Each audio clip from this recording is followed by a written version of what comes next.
ended up getting indicted by the Attorney General's office.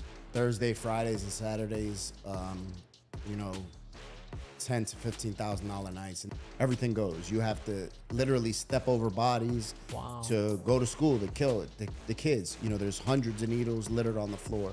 Philly is a backdoor city. You can't trust nobody. You can't trust your home. Welcome back to Seeking Success Podcast, #1 podcast in Toronto. But we're here in Miami. Yes, sir. Back at the Miami road trip. And we got a very special guest today. Special guest in the house. An advocate for those on the path of recovery. We got King Frank. King Frank in the house. Thank you, brother. Thank you. Thank you for having me first and foremost, and it's a pleasure meeting the both of you. For sure. So let's get right into it. Tell us your story, man. Who is King Frank? So King Frank, that's just my Instagram name. A lot of people, when they hear that name, they think like it's something, you know, like egotistical and stuff. Literally, that name I came up with when I was getting clean. I was in the process of you know, getting clean from an opiate addiction, heroin addiction, and I was trying to brainwash myself. I used to look in the mirror every single morning when I would get up and tell myself, "You a beast, you're a monster," you know, just so I could get through that day of not getting high. And I told myself, I was like, "You're a king, so you can't do nothing that isn't king-like. You can't put nothing in your body that a king would, you know." Yeah. So it was a way of reprogramming my brain almost. Oh yeah, oh yeah. But Frank is, I'm a father, I'm a husband, I'm in recovery. I dealt with addiction for a large part of my adult life.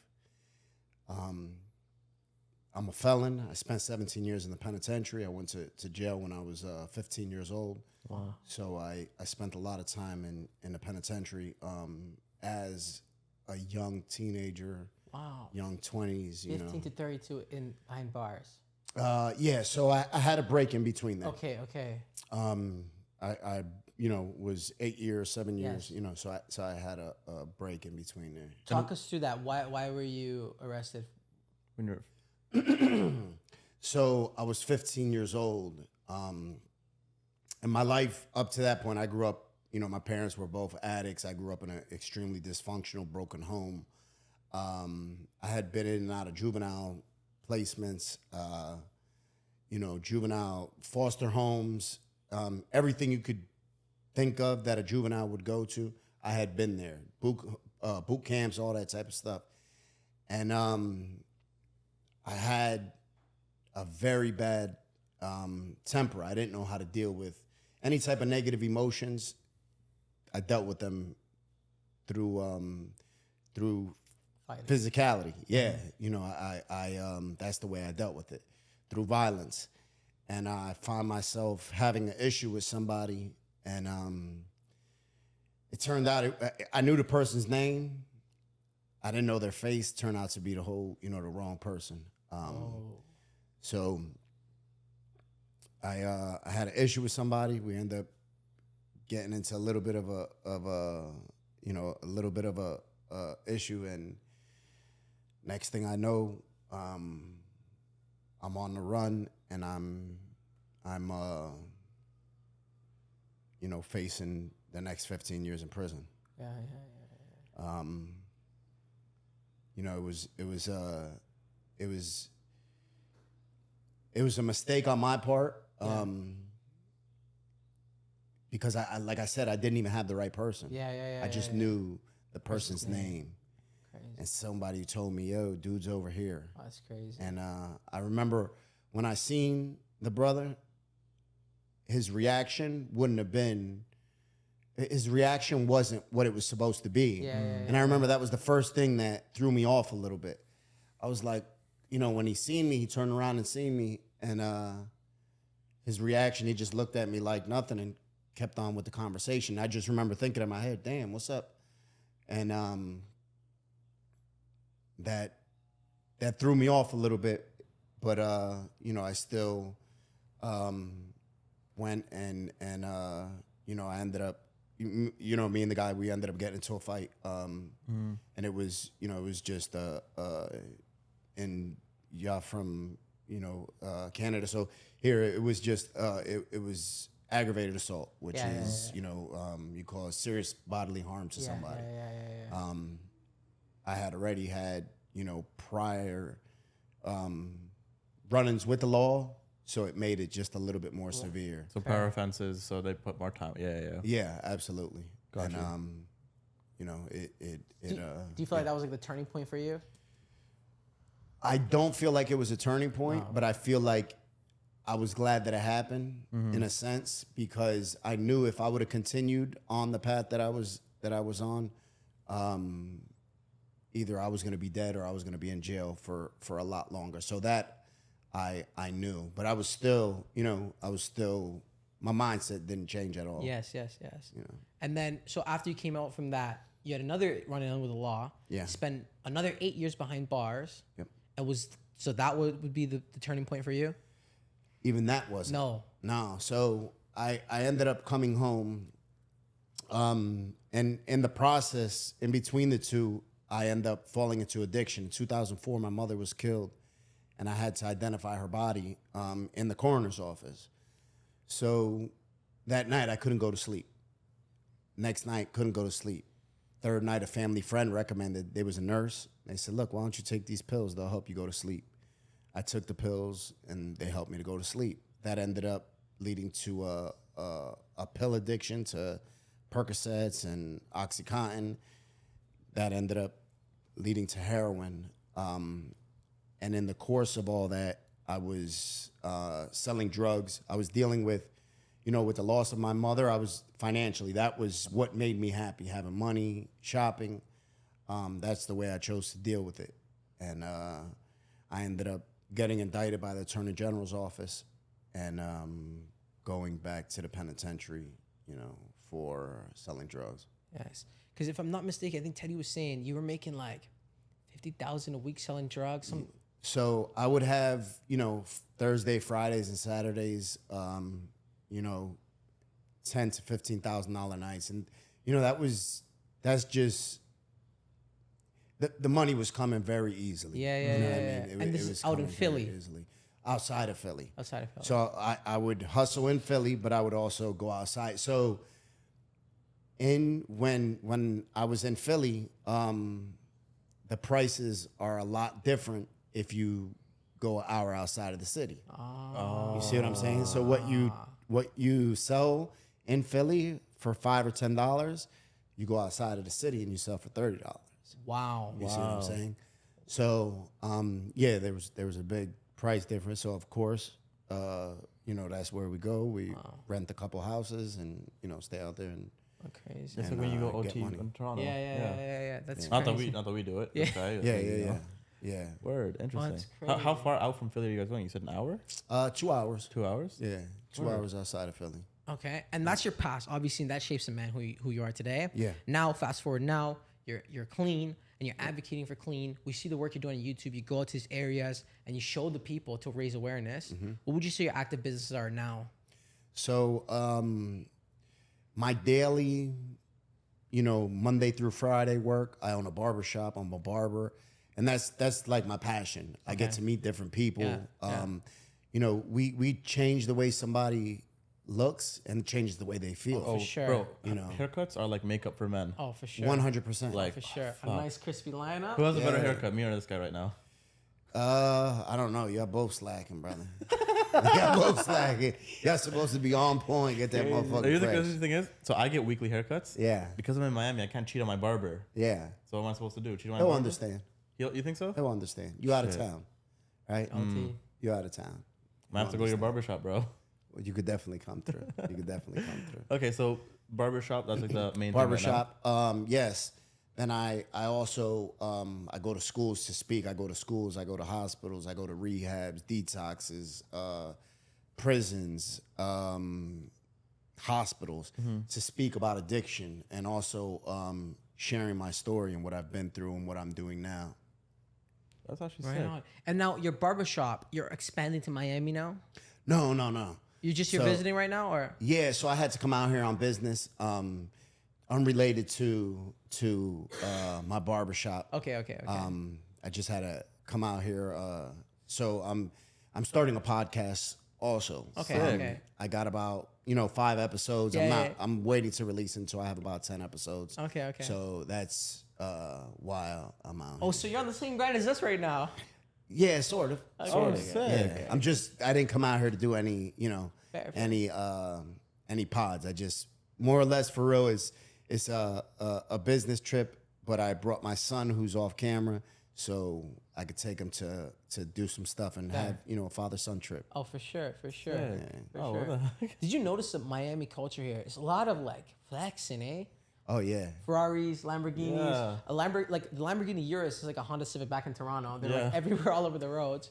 Absolutely. It's a lot of materialism here. Oh, for sure. But so when I see that, that also, I think for me that's a mask. You know what I'm saying? When we project so much on the outside, that's a mask. We're sort of masking something or sure. hiding something. Oh, for sure. But it's all over the place. You know, for sure. you 100%. That's when my son was like, "Yo, you got to rent a Lamborghini Urus." And I seen the prices and I was like, "Nah, we'll say that for next time." Oh, same thing we did. Yeah. We're like, So how different is Philly to Miami? Night and day, right? Yeah. So Philly has a neighborhood called Kensington Okay. in North Philly. It's the largest open air drug market in the United States. Crazy. If you go to my Instagram channel, you're gonna see people use drugs there out in the open, shooting up in their neck, right in front of the cops. Wow. They will. Everything goes there. Everything goes. You have to literally step over bodies Wow. to go to school to kill the kids. There's hundreds of needles littered on the floor. You walk down the block and you smell rotting flesh because of the drugs that are being used right now. They're not meant for humans. They're meant for animals. So when you go there, the drugs are literally rotting people's limbs off. I could show you a couple pictures, and it will 100% guaranteed it's nothing like you've ever seen. If y'all on y'all way back want to stop in Philly, I'll take you through there, and I promise you, it'll be like nothing you've ever seen. I promise you that. Yes. Have you ever been to Philly?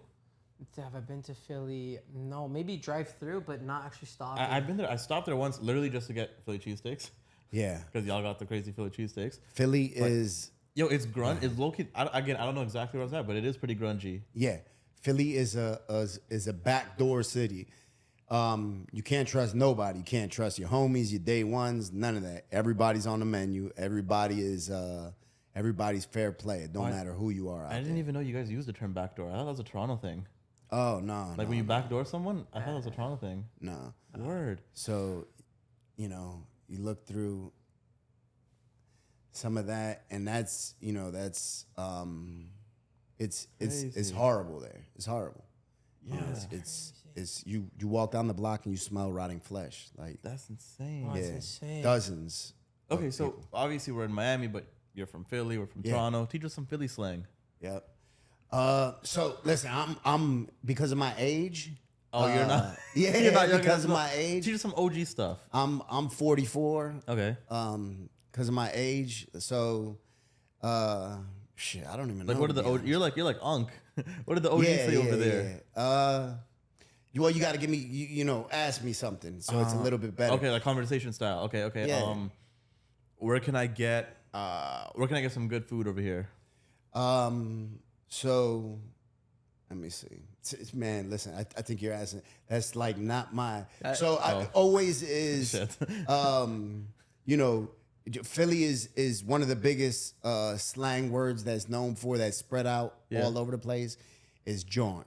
Jaunt is Philly slang, so you can say that joint over there got good food. Oh, that John over there. Okay. Yeah. Okay. I didn't know that was a Philly thing. I didn't know either. Absolutely. Oh, absolutely. That originated in Philly probably 20 years ago. But when I was young and I would be in the streets talking slang, that was one of our words. Wait, do you guys also go yearme? Excuse me? Yearme? Like yearme? Yeah. Kinda? Yeah. What does Meek Mill say? That's all. Like, Yeah. So, but I'm horrible because I'm so. When I made a decision to change my life, I had to change everything about the way I thought, the way I talked, For the way sure. I dressed, the way I carried myself.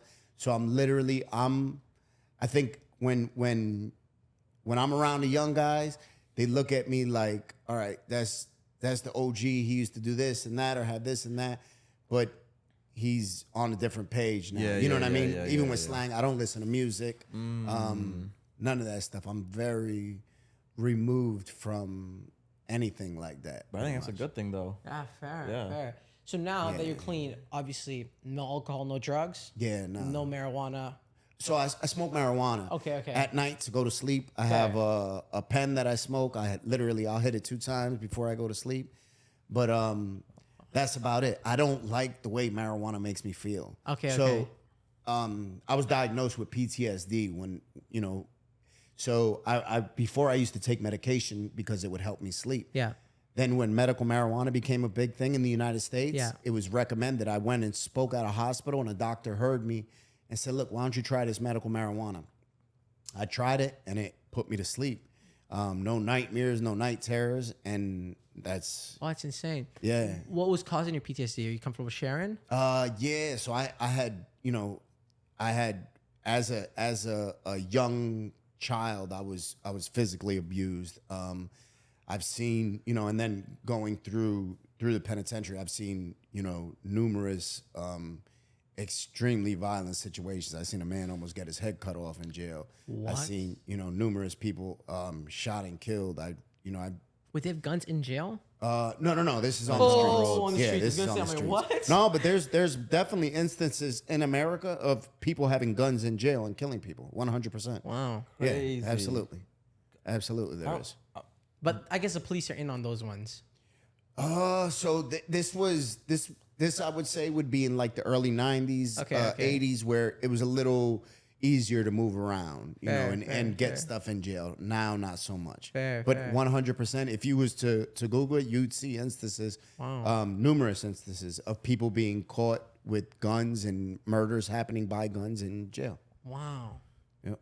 Actually, I would understand like a knife or like something like that. No. Oh, gun, damn. Gun, yeah, knife. Everybody got a knife. in Yeah, jail. knives or whatever. that's Everybody like- got a knife. They're cutting out of that door. We'll cut the door and make a knife with a bed sheet. You know what I mean? yeah. Yeah. So. Oh, that's crazy. Do you have any crazy prison stories you like sharing? Yeah, a lot. Unfortunately, the instance where where I just said where the guy he was killed, but the guy that killed him was trying to cut his head off. So this was in Graterford Prison, which is right outside of Philly. The guy that did the murder in prison, his brother was killed by the guy that he killed by one of his associates. Okay. So the guy that got killed in jail, that got his head almost cut off, he gave one of his young boys a gun. That gun went and killed the guy's brother. So the guy whose brother was killed was in the prison doing time, had been there already for 10, 15 years. The guy that got killed in jail, he had came through the jail on a transfer. And he heard, yo, such and such guy's is here. here. So the guy waited in the hallway and was just waiting for him. And each morning, he'd go out to the hallway and wait for him. On the 4th day waiting, he seen him, caught him, and stabbed him. The guards were right there. They don't care. They just say, yo, put the knife down, put the knife down. He's not putting a knife down. He was already doing a life sentence. So there was essentially nothing he could do, and that guy killed his brother essentially. Holy smokes. So there's numerous situations like that in Philly. There's a lot of murders. There's a lot of shit that goes down in Philly. Oh, yeah. And it's not a huge city. Fair. So in the streets, people can hide. They got guns. When you get to the jail, you can't hide, and you don't have no more guns. Crazy. So, and there's a couple jails that are like classification prisons. So they funnel through there before they spread out. So A lot of wrong people get in there at the absolutely, wrong time. 100%. Crazy. 100%. That's just crazy. Okay, so you said a crazy story. Are there any, to lighten the mood up, funny jail stories that you may have? Funny. What's the funniest thing you've seen in there? I don't know. Funny wise, I don't know. Or like kind of wacky? Like, is anyone like? Yeah, you see a lot of that. So this, might be funny to some, but to me, I found it a little funny. Okay. So there was this big guy. His name was, I'm gonna say his name too. His name was Lump. He was real big, black guy, real ugly, huge ass head. And he used to pick on this old guy. So the old guy was like, he was probably like 70, 80 years old. They were cellmates, and he kept on picking on him. He'd take his shit, they were in the cell. He'd take his coffee, and next day he'd take some of his food. The old man got tired of that shit. He said, you know what? Fuck this. This ain't happening no more. So Lump used to go downstairs and hang out. In this jail, there was numerous tiers. Yeah. So on the second tier, Lump used to hang out, and he used to lean on, there was like a mailbox right there, which if you look down from the tier, you could see him right below him. So that old head knew, and it was a celly. He said, I know this motherfucker gonna be down there leaning on that. So he seen him. He filled up a Foot Locker with a whole bunch of books and Bible and all types of shit. So it was real heavy. He pushed it over the rail. So it hit him, it fell right on dude's head. And a Foot Locker is big. A Foot Locker is that's crazy. I don't know. A Foot Locker like is half of that. Yeah, right? exactly. Half of that thing right there. God. So he knocked him out cold. As soon as that shit hit him in the head, knocked him out. It fell on the floor, split open. But then the old head had boiling water, and he throws the water on him. What? And listen, threw the water on him. He had a boiling pot of water, so he throws the water on him. Listen, and then now it looked like a breakup, because he threw the boiling water on him. Anything he had in the shoe, he was throwing shoes down at. In the cell, he was throwing at him. He threw shoes down. He threw a padlock at him. He was trying to hit him with everything. It looked like somebody, a man and wife breaking up, and they're throwing the fucking clothes out. That's what it looked like. Wow. Everything that was in that cell came out to try to hit that hit that dude in the head. Did that guy, was he okay after, or is he gone? He was fucked up a little. His neck was hurting and shit, but he deserved it. And then what? Did Lump then kill the old guy? No. Lump. I don't even know what. To be honest with you, I don't even think nothing came of it after that. Really? Because Lump deserved it. He had it coming. You know what I mean? He shouldn't have been fucking with the old head. He shouldn't be abusing him. Crazy. Yeah. That was actually funny. That was a cartoon. Look, it just knocked him straight out, and then he just started throwing shit at him. Crazy. It was a mess. Okay, so now the mood's lighting up. Let's get some positive, some messages to the youth. A lot of people are watching you for motivation. They see what you do in the streets. What's some positive messages you have for the youth? So there's this little story that I always like to tell the youth, and I just made a video about it on my Instagram, where I'll say, when we're in the streets messing around, we're selling drugs, we're carrying guns, we're doing robberies, whatever we're doing, we got our homies with us, right? We got our day ones, we got our bros, the people that we think going to be there for us through everything. They're plotting on us the whole time. Oh, for sure. The whole time. The second we get locked up, they're going to be the first ones climbing in your motherfucking window to steal everything you have. Your sneakers, your MacBook, your fucking AirPods. Crazy. Then after they steal that shit, they're going to go crack on your girl. So if you got a baby mom or a girlfriend or a wife or whatever that is, they're going to message her and be like, yo, dude's locked up. Are you all right? Do you need anything? A matter of fact, I'm going to come bring you a couple dollars. And they might go drop her $20 off, right? And the conversation is going to start on the homie that just got locked up, but it's going to end on them. He's going to end up fucking his girl, and this is going to be the same person that you would have died for, you would have killed for, and I say this just to tell people that it's never worth it. Oh, right.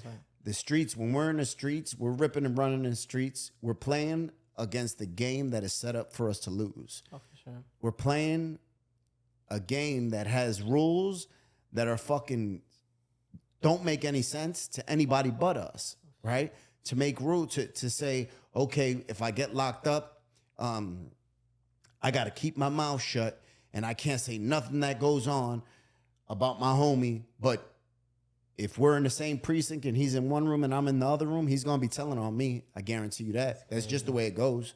And that's the way you can ask 9 out of 10 people who have been in trouble with the law and went to the penitentiary. They're going to have that same story. It's just never worth it. We never think first of all, we never think that we're gonna go through all that shit, right? Because we think, no, that happens to everybody else. That don't happen to us. And then when we get to prison, we don't realize that it's like being alive during segregation, right? They're gonna say, no, you can't. Don't go over there and touch that TV. That TV is for the Spanish boys. No, that TV is for the black boys. That TV is for the white boys. That phone is for the white guys. Don't sit at that table. Don't sit at that table. They're gonna kill you if you sit at that table. So you're gonna go and be a part of segregation again. It's like being back in the 50s with Martin Luther King and Malcolm X. That's literally the way it is. And then now, because me and you, we're both from Philly, I never seen you a day in my life, right? You can do something. You can step on his shoes, or you can cross him up, and do something small. Y'all could be on a basketball court and you foul him too hard or something. And now we got to go do something because y'all about to get into it. So we can't allow that, right? Crazy. So now I could be 2 days from going home. I just did 15 years. Dang. My release date could be tomorrow. But because we're from the same spot, now I got to go with you to do something. I don't even know you. That's crazy. I'll never see you again in my life. That's crazy. But I have to follow those rules. That's crazy. So that's all the stuff that we don't think about, none of that in jail. Yeah. The worst thing we think about is, all right, maybe I'll get locked up. Maybe maybe this will happen. Maybe that'll happen. That's just the start of the trouble. Your mom's going to have to sell take a second mortgage out on her house. If you're lucky, if she owns her house, just to pay for your lawyer. Then you're gonna be begging people left and right for bail money, right? And then now when your family comes to visit you, when your children and your wife come to visit you, they're gonna be getting harassed by the guards. They're gonna have to buy their clothing. They're gonna have to shop for the rules of the prison. The rules of the prison say, okay, you can't wear that type of shirt, you can't wear that type of shoes, you can't wear that type of pants. That's what they're gonna have to be subject to. Wow. And that's all the stuff we subject our family to. Well, why do prisons have certain rules on what you can wear for a visit? It's crazy. Listen, they'll have where you can't. You know how everybody wears the pants with the rips on the knees? Yeah. You can't wear that in jail. Women can't wear a bra that has an underwire. I think it's just all about control, And then there's also certain demographics that wear these type of clothing. You know what I'm saying? Racial barriers where 9 times out of 10, the white guys don't dress the same as the black guys or the Spanish guys. We sort of all dress the same, but they don't. You see what I'm saying? Yeah. So America is very much so, very racialistic in all of their procedures, especially when it comes to laws and law enforcement and criminal stuff. Interesting. Yeah, the clothing one's actually really threw me off. Yeah, listen, my wife, there would be times when she would come and she'd have an underwire on her bra or something, and they would tell her, "Yo, you can't come in," and that's just a little tiny wire in the bra. That one that's kind of understand though, because maybe you can hide a weapon in there. Yeah, so even times where she had a rip in her jeans, or they would say, "Oh, you're she'd have pants they would say is too tight, yoga pants or something." Nothing, and I'm talking, you already know you're coming to prison, so you already know dress appropriate, right? Where it's very well known, a wife of a dude who's in jail, she got 3 sets of clothes in the trunk because she already knows. All right, I'm going to these mountains, and all the jails are in very rural areas, so the people up there are super racist, and they never had control over nobody in their life. And they see a beautiful woman coming in to see this Spanish or this black guy and be like, damn, what are you doing here? And that's the type of shit that goes on. Just being a Karen, just controlling people for the sake of it. Yeah, absolutely. That's crazy. It's a lot of those people seek out those type of jobs, just so they could have a little bit of control and authority over people, That's crazy. Yeah, and I'm telling you, it's what I'm saying is not shedding an ounce of light on what really goes on. You would have to see it for yourself, and you'd be like, "Damn, this shit is crazy." Oh, for sure. That's crazy. Yeah. Let's talk a bit more about Philly and Miami, right? So you've been to Miami a couple times, I'm assuming. This is my 3rd time. Your 3rd time? Yes, sir. What do you like better, Philly or Miami? Miami, definitely. Really? Yeah. Interesting. Why do you say that? Philly, I always feel like being in Philly, you can't really relax. You know what I mean? Like you always like 10 Yeah, you always gotta be aware of your surroundings, super aware, hyper vigilant. Here, I feel like I can kick back. Wear a bus down in the streets. You what? So wear a bus down in the streets. Oh yeah, literally. Yeah, bug you. I mean, I'm sure someone might, but it's pretty calm. Yeah, but you don't. Not like over there. Yeah, You know for what I sure, mean? for sure. Over there, you have to be very, very aware of everything that's going on. For you sure. know? Here, it's nice. You know, you see, I come here to relax. The weather's nice. Oh, for sure. Yeah. Is the Miami effect real? People say when they come to Miami, they start becoming, richer. I don't know. I'm look at this one. Yeah. He's smiling. That's for me. Yeah. So I try to, when it comes to materialism, just because I struggle with that so much in the past, I try to be very mindful of that. You know, I try to. Be humble. I just try to be very mindful of that because that's something, you know, and I also know that I'm very conscious of. I have young brothers and sisters in the street that look up to me. Yeah. You see what I'm saying? Yeah, So you'll never yeah. see, you know, you could go through my entire Instagram, any social media I have, you'll never see me show anything materialistic because I understand the effects that can have. For sure. Because I was one of those kids. Yeah, it pushes you to do the wrong things. Exactly. You know, Right. where I seen that guy that had a nice car and I seen, okay, he gets a little more attention. The dudes look up to him, the girls like him, you know, and that's what I want.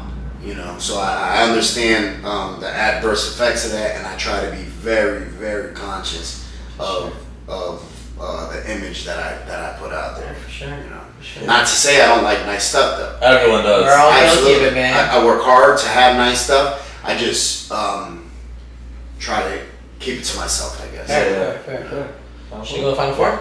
Okay, so we're gonna go to our final 4 rounds. This is a round where we're gonna do a rapid fire series of questions, Okay. and the first thing that comes to your head, you gotta just answer. Yeah. Okay. So the first one: if you had to swap lives with someone for 24 hours, who would you pick? A homeless person. Interesting. Okay. See what is on that side. Fair. Who would you say is the most motivational person of all time for you? The most motivational person of all time for me, I would have to say it's a tie. So I have somebody. I would say my wife is one, and then I would also say there's a brother named Aki Johnson. I don't know if you're familiar with him. Yeah. Okay, so him, I put on some of his speeches Yeah, when I need to be motivated. Football but- player. Absolutely. Yeah. But my wife, just knowing the stuff that she's been able to endure and overcome, I look to, you know, I see my wife. We have 7 kids, so she don't never get a break. You know what I'm saying? Wow. Yeah. That's so beautiful. she don't never get a break. My kids will walk past me and go and ask my wife for the same thing they could have asked. Yeah. You know, they could have asked me for it, but they'll walk past me and be like, "Mom, can you get me a drink?" Yeah. You know, so my wife. Songs. Okay. Let's just say your whole life, from the day you were born till now, is written in a book. What would the title of that book be called? Shit. Man. Oh, that's a good one. It would have to be something, you know, along the lines of, you know, like my story not being done yet. You know what I mean? Something along those lines. I To be don't. continued, maybe. Something like that. Yeah. Something along those lines. You know, just to show, you know, a progression and evolution. You know, Dope. something like that. And last question: if this was your final message to the world, what would your final message be? Be kind, loving, and patient.